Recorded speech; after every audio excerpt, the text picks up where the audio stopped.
These are the cool sounds of the BC-191 transmitter. So I'm on the old military radio net on a Sunday night.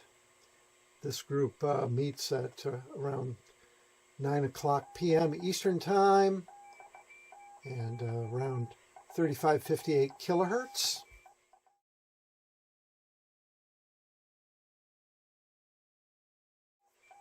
I'm using the BC-191. It's a World War II aircraft transmitter, but this one's 12 volts. This is the ground version. The BC-191 was used mostly in command cars and jeeps and ground stations. The BC-375, which looks just like it, was for the aircraft, for the bombers, like the B-17, B-24, and so on. And for the receiver, I'm using the British R1155. The 1155, of course, was used on the ground and in the air, as with the Lancaster and Halifax bombers. And ground stations used these receivers throughout the war. So a pretty good pair to use to check into a military net. A couple of classic radios.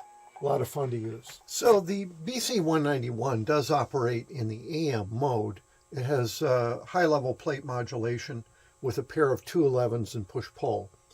It has a single VT25 triode as a microphone amplifier off the carbon mic. 1, 2, 3, 4, 5. This is a test. This is a test transmission into a dummy load on the BC-191 transmitter using the R1155 as a monitor receiver. So some of you guys know that I enjoy using surplus radio equipment on the ham bands. And, you know, this stuff is archaic. You know, it probably doesn't put out the cleanest signal on the band, and a little bit of chirp now and then with the old stuff. But it's a lot of fun to use the historic equipment. And I get to use it sometimes every week in military nets.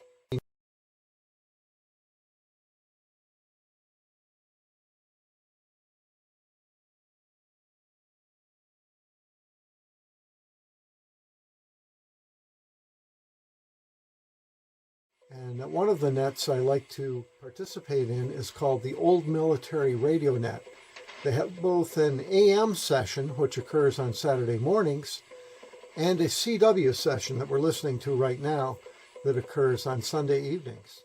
Got a couple of really interesting radios I'm using tonight. I'm using the BC-191, which is a ground and command car and jeep type transmitter from World War II. And I have the British R1155 receiver, which is kind of the mainstay of both ground and especially bomber communications in the Halifax and Lancaster bombers. These are kind of the BC-348, which is the American general purpose receiver for bombers, of the British. So I have a video that compares this receiver to the BC-348, and we have kind of a shootout, in fact. Thing's a lot of fun to use. Especially like the magic eye tube that it uses as the tuning indicator. There's a lot of guys that participate in this net with a lot of very interesting surplus equipment. Let's listen to the R1155 on CW. It's an AVC right now. Let's put it into manual mode.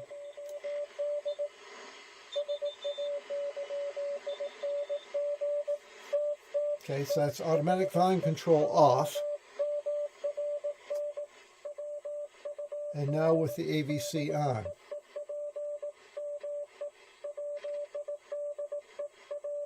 Also has a filter that you can put in. Gives it a little bit more filtering in CW. Kind of an audio filter, just cuts some of the highs. You have your RF gain control and your audio gain control. Very interesting receiver. It's pretty wide, but it does a good job on a nice strong CW signal.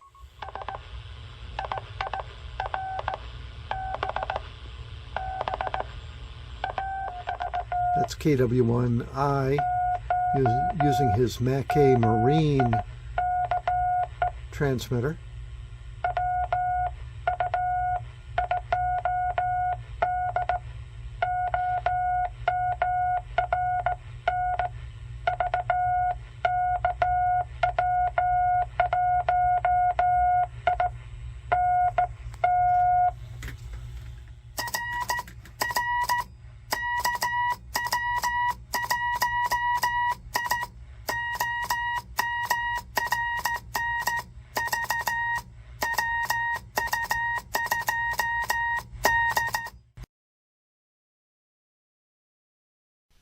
The BC-191 radio was the transmitter component of the SCR-193 military radio set that was installed in forward ground stations, jeeps, Dodge weapons carriers, half-tracks, trucks, and other vehicles.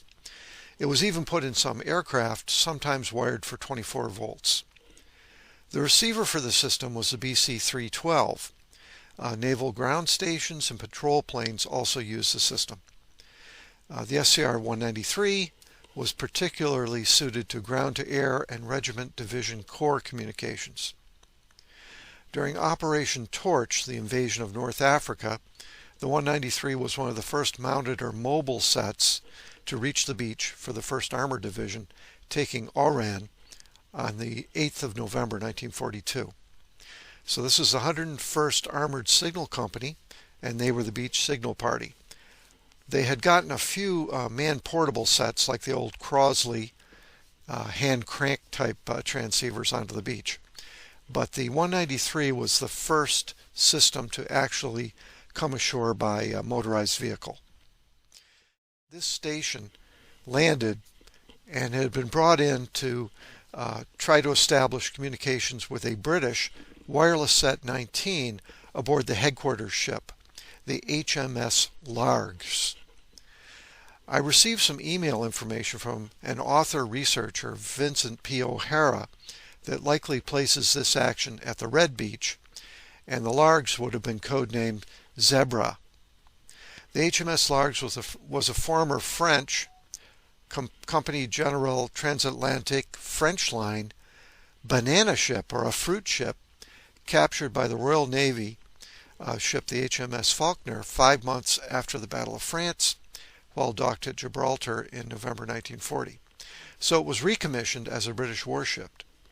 It subsequently became a combined operations headquarters ship for almost every significant amphibious operation of World War II, including Operation Torch, Husky, and Overlord. So this radio net was maintained for the entire 3 days of the Oran battle, and this all came from the history of the 101st Armored Signal Company. They have a nice compendium that's online. So you're trying to tell me that the Joint Command, the headquarters of Operation Torch, the invasion of North Africa, was run from a French banana boat using a wireless set 19? So let's look at the transmitter. The BC-191 was developed by the General Electric Company and derived from a commercial aircraft radio venture by GE around 1932. It was called the RT-76A. So GE militarized and basically updated, ruggedized, and released to the military for production this old-fashioned 5-tube transmitter, more akin to 1920s design, but for World War II production in 1939, and it was widely deployed during and after World War II. The radio could be powered by a wide range of filament and relay power from 11 to 15 volts based on various jumpers inside with this big tapped resistor. And the dynamotor, which also ran on 12 volts, supplied around 1100 to 1200 volts DC, and it was tapped for all of the various high voltages needed for the set. The overall tuning range of the set was 200 to 800 kilohertz and 1.5 to 12.5 megahertz using a variety of tuning drawer units. These units included the master oscillator components as well as the power amplifier components, somewhat isolated from each other. The radio could produce CW, modulated CW, or AM, and the output power varied between 40 and 75 watts depending on the frequency. The set uses 4 VT4 triodes, which are militarized versions of the old 211 triode from the 20s. One of these is the oscillator, one is the power amp, and the final two are the push-pull modulators. There's a single VT25 smaller triode for the speech amplifier from the carbon microphone. So this is an extremely primitive radio for World War II use. The BC-191 is a true 2-triode neutralized MOPA with a 2-tube high-level plate modulator. It did strangely employ grid block keying, which was a pretty late technique, so that was quite novel at the time to use grid block negative bias keying. Basically, this radio met its specs. It was extremely flexible, easy to maintain, very lightweight, and although it was hopelessly outdated by the dawn of hostilities, it was, along with its 28-volt sister, the BC-375, used in bombers, the mainstay of most portable, mobile, and airborne liaison Army and Air Corps communications in World War II. Post-war, the system continued to be used by armies worldwide, including the Australian, Dutch, Italian, West German, German Signal Corps. Even the California National Guard was issued a BC-191 as late as 1957. Of course, I could go into the wireless 19 set as well. The 19 set has a long history and long legacy worldwide, but that would probably exhaust all hope of a short video on military radios on the air for ham radio use. So the R1155. This was a British Marconi designed communications receiver commonly used in military aircraft, along with its associated T1154 transmitter, the Tutti Frutti transmitter that had all the colored knobs. On an order from the Air Ministry, Marconi in 1939 started the development of the transmitter receiver system that would be used in the bombers. And it was based on a commercial transmitter receiver system, the AD77/AD6872. So this is virtually the same story as with General Electric, militarizing existing aircraft equipment. The R1155 was used extensively by the Royal Air Force in World War II in the larger aircraft such as the Avro Lancaster, Handley Page Halifax, Vickers Wellington, Short Sunderland, ground stations, in motorized vehicles, in air and sea rescue craft, and so on. The set covers an amazing 75 to 1500 kilohertz, which includes the broadcast band, and 3 to 18.5 megahertz. So there is a gap between 1500 and 3 megahertz, the old Marine band. Single conversion superhet, but it utilizes commercial parts throughout. It's a very early example of COTS design, commercial off the shelf. Everything's glass inside, all glass valves. It's quite a high performance lineup when you add up all of those tube sections. Very tightly packaged and really very light with its aluminum construction. Unlike the BC-348, this set includes direction finding facilities, including loop antenna input, and it can drive an external left-right indicator. The audio power output stage for a speaker is not included in the set, as these receivers were used only with headphones in the aircraft. And there's no internal power supply. The B+ and filament power is supplied from an external source. Many of these receivers were sold surplus after the war. There were more than 80,000 of the sets produced during the war. So the hams did get a hold of them. Many of them were extensively modified by the hams, removing the DF circuits, installing things like antenna trimmer like I did, building a power supply, putting in an additional power amplifier stage, that kind of thing. So you need to check out my series on restoring this particular R1155. It was really in poor shape when I got it at the Hamfest. I don't think I paid any more than $10 or $15 for it. So that shows you how how I actually got it in my hands. Also, notice that in the Lancaster, it's mounted pretty straightforward for the radio man position. But in the Halifax, they apparently didn't have much room, so they put the R1155 on its side. I think it might be going over to Jeff.